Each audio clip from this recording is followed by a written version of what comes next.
From Cape to Cairo, out Nairobi to Abuja. From Cape to Cairo,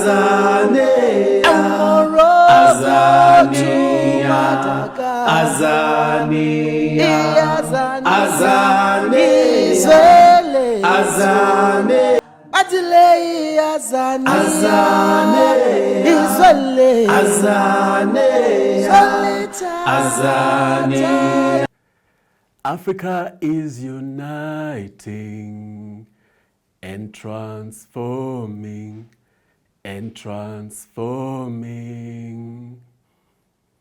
I want you to pause now and listen again to those words. Replace the cities and countries that are used with your own country's city, your own country's name. Because Africa must transform. So pause again and sing along with me that from Cape to Cairo, from Nairobi to Lagos, Africa is uniting and transforming. Let's sing it together now. From Cape to Cairo, out Nairobi to Abuja, Africa is uniting. Africa is uniting. There's a story behind that song. The South Africans will know that song. I paraphrased it. I first learned that song back in 2020 or 2021 thereabout, when I watched Dr. Mbuyiseni Ndlozi singing it. He wasn't saying Nairobi to Lagos. I just paraphrased that, but I remember back then feeling how powerful this is. That here is this South African legislator, at the time he was still in parliament, who truly wants a united Africa to be realized, an independent, truly decolonized Africa to be realized. And as I watched him sing and just listened to the words, I remember feeling that indeed Africa must unite. And so I adapted it as my own song for just reminding myself that Pan-Africanism must happen. I have always believed that, but I just adapted that song as a sort of solo anthem. So I keep putting different words there, different cities, different countries. And then I added in Africa must unite and transform, because those two go hand in hand. Remember, as we talk about an all-Africa currency today, remember that this is not a pipe dream. It's possible, it's doable, it must happen, it will happen.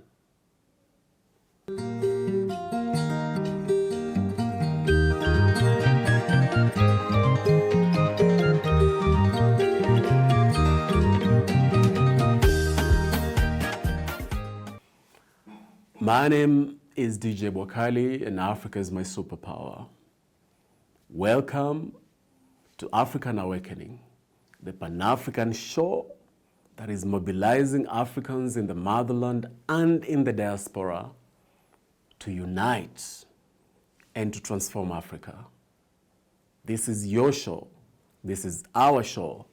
Together, we must take this movement forward to truly transform this great continent of ours. Now, as we get started, remember this is your show. We have to really participate together. There has to be active listening, and on my part also active listening to what you're saying. So there's something that I want you to do at the moment. Please just find a note that belongs to your currency, whether it is a Ethiopian birr, whether it is the South African rand or the Kenyan shilling or the Ghanaian cedi or Nigerian naira, whatever it is that is your currency, find a note or a coin. Find a note or a coin. I'm going to do that too. And then look at the value of that note or coin. Just look deeply at the value. Then I'll tell you something. For me, I have a rand. I have a South African rand coin. It is 1 rand. That's what it says here to be the value. I also have 100 shillings Kenya, 100 Kenya shillings note. I have it right here. How do I know it's 100? Because that's what is written there. How do I know that the rand is 1? Because that's what is written there. Now, I want you to understand something, and please never forget it. That value that you can see there is not the real value. It's not the real value. I will repeat that. That value that you saw on that note, look at it again, whether it is 20 rand or 100 Ghanaian cedi, that value that you can see there is not the real value of that currency. And I'm going to prove it to you in the next segment. And once you understand that, my prayer is that you will begin to see that we have got to do something about this currency crisis in Africa, currency colonialism in Africa. We, the people of Africa, must address this issue. We can no longer leave it under that carpet of neo-colonialism. We have to take action as the people of Africa. Now, I want to tell you about a trip that I took to Ghana that showed me that the value that you see on these coins and notes is not the actual value. It was 2005. And when I landed in Accra and I changed money, it was a bittersweet feeling because on the one hand, I had so many notes, I had to put them in my rucksack. Whereas I knew that the exchange value was, it didn't mean that now I was all of a sudden a millionaire. But I have to confess, it felt kind of good to just have all those notes, irrespective of the value. Until I walked into a supermarket and saw that the price of bread was 7,000 cedis. Yep, 7,000. Then I was like, what's happening here? How can a loaf of bread be 7,000 shillings? Little did I know that a mere 2 years later, things would get worse in Ghana. That the value of that Ghanaian currency would plummet, completely plummet. Things got so bad that Ghana had to do what is called redenomination. Redenomination. They slashed away 4 zeros from the cedi. In other words, if you had 10,000 cedis, Ghana was now saying that moving forward, the official position was that it was no longer 10,000 cedis, it was 1 cedi. And of course, they came up with new notes to go along with that redenomination. Now, redenomination is what happens when there's hyperinflation in a country. When there's crazy hyperinflation in a country, as was the case that time in Ghana, they are forced to do redenomination so that the currency can begin to stabilize. Now, I want you to ask yourself this question, because we will actually look at even worse examples. But before we look at the solution being an all-Africa currency, we've got to understand about these single African currencies. If they are as valuable as they are supposed to be, if they are working or not, if they are working for the people or not, we've got to look at that. We have to look at that. You have seen that in the case of the Ghanaian cedi, it just wasn't working at all.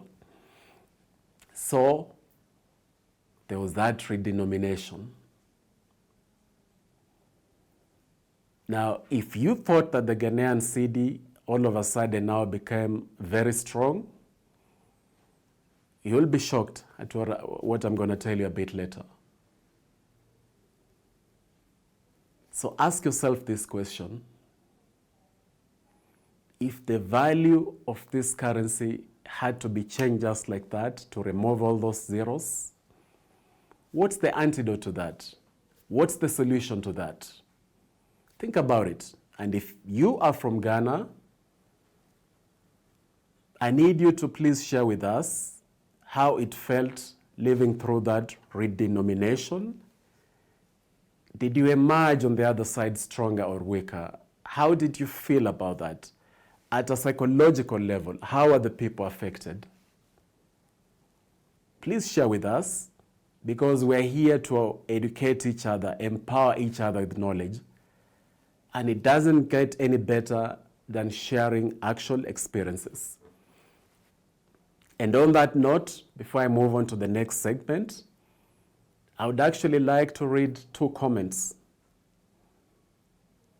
from you amazing fellow Africans, both in the motherland and in the diaspora, because we're going to do that a lot more moving forward to just understand what everybody's saying. Some of these are not even questions, they are just comments. So I'm going to read 2 of those comments, and then we'll proceed to the next segment. So the first comment that I'd like to read is from Andrew. Andrew says, as you can see on the screen, it seems I have come to YouTube to get my news. Media in the West can't be trusted, spinning lies about countries they've never been to. It's refreshing to get insights from local voices. Thanks for your discussion. Keep going. New Sabi here. Love from Aotearoa. If you're wondering what Aotearoa, pardon my massacring the pronunciation, that is how the indigenous people refer to New Zealand. So thank you very much, Andrew from New Zealand. From Aotearoa, yeah, you're going to teach us how to pronounce it properly. And what Andrew says is indeed very true. There is absolute need for African voices to speak out more and more and more. Because when we don't do that, we lose control of the narrative. We lose control of our stories. And that's unacceptable. The second comment we're going to read is from Kofi. You can see it on the screen there. Kofi says, Big Brother, I think Steve Biko's idea of Black consciousness has awoken minds of African youth. I recently talked about Nigeria's awakening to my brother a week ago. Even made a comment on it on TikTok. Your interview with Lynn directed me to your page to hear you talk about the fact that Nigeria's awakening is important and necessary. The growth of our continent is evidence that Black consciousness is alive and breathing. Now, I wanted to share this particular comment for 2 reasons. Number one, when Kofi shares about taking away from my interview with Lynn and then that triggering him to talk to the brother about Nigeria's awakening, do you see the connection of Africans right there? The connection of Africans that is already making a difference. Because of the connection on the LNN show, he was able to see that indeed Africa must awaken. Kofi was able to see that, and then he zeroed it to his own country of Nigeria. And that's exactly what we're looking for. This is a movement of the African awakening. It is a movement of the African awakening, and I urge everybody watching this to ensure that in your own spaces, in your own time, in your own way, you begin taking proactive action that will ensure that there's a change. Understand one thing, fellow Africans. China has the yuan currency that 1.4 billion people in China use. India has the rupee that 1.4 billion Indians use. America has the US dollar that less than 500 million people, Americans, use, yet it's the unofficial global currency reserve. Western Europe has the euro. In Africa, we have 41 different currencies. That's right, at least 41 different currencies. And these currencies become largely worthless the moment you step into the next African country. Please, take my shillings. No, you must take this kwacha. My friend, accept these francs. Whereas the Kenya shilling may work in Uganda or Tanzania in terms of exchanging it, but once you step into Southern Africa or Western Africa, it becomes worthless. But the dollar remains just as strong. So ask yourself the question, these 41 African currencies, are they really helping Africa or not? What has been done in the past? Have African leaders ever tried to have a single African currency? We will get to that, and we'll get to understand what has been done, why it failed, and what we should do differently to ensure that 41 currencies begin the unstoppable march towards a single African currency. For purposes of this episode, of this show, we're going to call it the Afro. Whatever the name will be, we will call it the Afro here. Ask yourself that question. And please note that there is nothing the people of Africa cannot do when they set their mind and heart to it. However difficult, however complicated, however bureaucratic, the people of Africa have what it takes to ensure that Africa has the tools it needs to fully transform. And today I put it to you that one of those tools, a critical tool, is actually an all-Africa currency. So before we proceed, let me just remind you about last week's episode. Thank you very much. You absolutely came through in a big way in terms of interacting with that. It was such a joy talking to you about Africa's food sovereignty. These grains of maize are hiding so many secrets. Some of those secrets are dark secrets. Some of those secrets are liberating. They are freeing to the African. Today, we are going to uncover those secrets because knowledge is powerful. We are going to explore these grains of maize to understand the knowledge that is going to liberate the African people. It was absolutely amazing having that conversation, and I am persuaded that we are planting the seeds of food sovereignty across Africa and in the diaspora. For those of you who have commented, for those of you who have asked so many questions, we will get into that in coming episodes. So if you didn't get a chance to watch that particular episode, the link is in the description below, but it was absolutely awesome. Now, we are going to look at several other examples of African currencies as we build this case of an all-African currency and what it can achieve for this great continent of Africa. But before we get there, I've got a question for you. Do you think that if the Ghanaian cedi that we've already talked about do you think that if in place of the Ghanaian cedi, we had an all-Africa currency, if the Afro was alive and kicking, totally alive and kicking, do you think that there would have been need for any redenomination? You see, if you want to see how unnatural this business of redenomination is, it's even difficult to pronounce it. Do you think that would have been necessary if we had an all-Africa currency? Let me know what you think.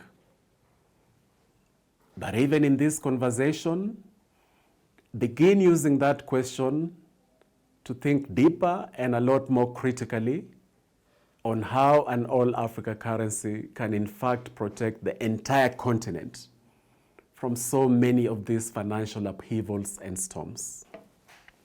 Now, there's something very, very shocking here, extremely shocking. If you thought that the new Ghanaian cedi, the reborn Ghanaian cedi, if you thought that now it was impregnable, that now it was extremely strong and couldn't be moved, then I'm sorry to inform you that that wasn't the case at all. Because between 2022 and 2024, the Ghanaian cedi depreciated 70%. That's right, 70%. Between 2022 and 2024, there was a massive depreciation of the Ghanaian cedi. You would have thought that this was a reborn and a renewed Ghanaian cedi that was going to stride through the corridors of African economy, global economy, in a manner that was unstoppable. You would have thought that would be the case, but nope, it wasn't the case. Do you know why? Because the reason the Ghanaian cedi was depreciating begins to tell us why all these multiple currencies and the global financial order, the global monetary system, the global physical formation is not working for Africa at all. The Ghanaian cedi was depreciating because of factors beyond the control of Ghana. Number one, do you see all these loans that are hanging around the neck of Africa? They are doing more harm than we know. In the case of Ghana at that time, Ghana was having to pay their loans using the US dollar, using foreign currency. In so doing, further weakening its economy. If Ghana could have paid those loans using Ghanaian cedi, it would have saved a lot of money. But that's not how the global financial order works. So every single African country, because all the African countries are straddled and burdened with debt, they have to keep paying these debts using the US dollar, using foreign currency. So Ghana kept doing that, and the more Ghana did that, the weaker the cedi became until it reached 70%. The other thing that was happening in Ghana that was really, really tragic, yet it's the story of Africa, was because of all that, there was inflation in the country. There was a lot of pressure on that currency. Ghana was importing things that were now increasingly expensive because of the weak cedi, because of the strong dollar.